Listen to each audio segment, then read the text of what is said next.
बिहार भाजपा के लिए सबसे बड़ी चुनौती इस वक्त ये हो रही है कि वो अपने एनडीए गठबंधन में किसे सहयोगी मानकर चले। जहां एक तरफ बिहार भाजपा बिल्कुल अकेली हो गई है, वहीं दूसरी तरफ महागठबंधन में 7 दल हैं। कई दल अभी वेटिंग में हैं, कई दलों से बातचीत चल रही है। लगातार देश भर से नेताओं को नीतीश कुमार और तेजस्वी यादव बुलाकर बिहार में मुलाकात कर रहे हैं। भाजपा कहीं पिछड़ न जाए, भाजपा कहीं बिहार में ऐसी स्थिति में न चली जाए जो 2015 और उसके पहले की परिस्थितियां थीं। बिहार में भाजपा को बहुत मुश्किल से इस बार विधायकों की संख्या काफ़ी ज़्यादा मिली है।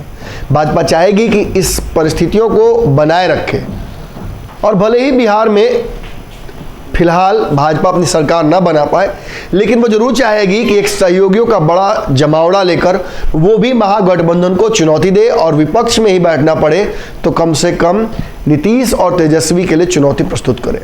इस कड़ी में भाजपा के लिए सबसे बड़ा अगर कोई ड्रॉबैक है तो वो ये है कि भाजपा के पास फिलहाल बिहार में सहयोगी कहने के लिए केवल पशुपति पारस है। पशुपति पारस की पार्टी के बारे में आपको पता चला होगा कि कैसे उनकी पार्टी अब इंटरनल एक गृह युद्ध की स्थिति में चली गई है। सांसदों को रोकना अपने आप में चुनौती बन रही है। नीतीश कुमार उनकी पार्टी पर नज़र बनाए हुए हैं। अब ऐसी परिस्थिति में इन सारे समस्याओं को और बढ़ाने के लिए एनडीए में एक और दल की एंट्री कराने के लिए भाजपा लगातार प्रयास कर रही है। चिराग पासवान को ऑफर दिया जा चुका है, लेकिन चिराग पासवान ने शर्त ये रख दी है कि चाचा बाहर होंगे तभी हम अंदर आएंगे। यानी पशुपति पारस के लिए किसी भी परिस्थिति में दिन दुनिया खराब होता दिख रहा है। लेकिन खबर यह है कि जहां चिराग पासवान एनडीए में आने की कई शर्तें रख चुके हैं, उन शर्तों पर भाजपा मेहनत कर रही है, काम कर रही है। वो प्रयास कर रही है कि चिराग पासवान को एक ऐसी स्थिति में लाया जाए जहां से उनको ट्रस्ट में लिया जा सके और इस गठबंधन का हिस्सा बनाया जा सके। और भाजपा आइडियली ये चाहती थी कि ये सब कुछ पशुपति पारस के एनडीए में रहने के दौरान हो जाए, लेकिन शर्तों की वजह से, चिराग पासवान की शर्तों की वजह से ये मामला बिगड़ गया है। पहले चिराग पासवान ने शर्तें रखी, उसके पहले ही आपको याद होगा कि चाचा इस सब को भाप गए थे और उनके इनपुट जिस तरीके से उनको मिला, उन्होंने ये शर्त ये पहले पहल कर दी थी कि चिराग पासवान की एंट्री एनडीए में करने का ये समय आ गया है। लेकिन बाद में जब पार्टी में इंटरनल कॉन्फ्लिक्ट हुआ तो सामने आकर कई लोगों ने ये बात कही कि नहीं, चिराग पासवान की एंट्री हम नहीं स्वीकार कर सकते हैं एनडीए में। कुछ दिनों पहले भी आपको याद होगा केशव सिंह, जिन्होंने पहले एंट्री के लिए रास्ता खोला था, उन्होंने नो एंट्री का बोर्ड लगा दिया और ये भी कह दिया कि चिराग पासवान पर विश्वास नहीं किया जा सकता है।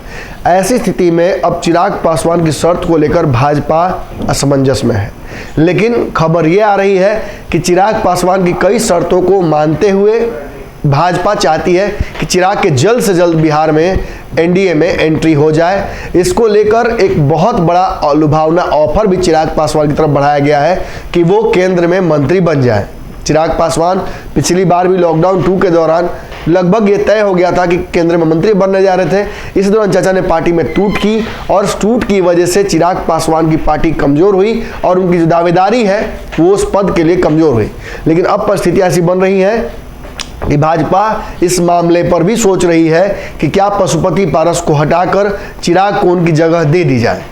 अब जो कुछ होता है वो आने वाले वक्त में होगा, लेकिन चिराग पासवान भी अपनी पार्टी की एक बहुत महत्वपूर्ण मीटिंग 4 तारीख को बुला रहे हैं, जिसमें एनडीए में आने को लेकर एक अंतिम फैसला या अपनी बातें वो सामने रखेंगे, भाजपा का प्रस्ताव रखेंगे और पार्टी में रायशुमारी की जाएगी कि आखिर इस भाजपा के प्रस्ताव पर, अपनी शर्तों पर कहाँ तक झुकना है, कहाँ तक आगे बढ़ना है और क्या ये प्रस्ताव मानना है या नहीं। किसी भी परिस्थिति में एक बात तो तय है कि चिराग पासवान चाचा पारस के नाम पर बिल्कुल नहीं मानेंगे। अगर ये वीडियो पसंद आई और वह बिहार के राजनीति और बिहारियत से सरोकार रखेनी तो सब्सक्राइब बटन दबा के चैनल के सब्सक्राइब कर ली। ओजे एगो घंटी बा, ओकरा बटन दबा देला से कुल सटीक और मारक खबर रुआ मुफ्त में मिल जाई। अगर रुआ पत्रकारिता के हमनी के नया प्रयोग में सहयोग कर चाहतानी तो ज्वाइन बटन दबा दी। पेटीएम नंबर नोट कर ली 9386 816 700। धन्यवाद।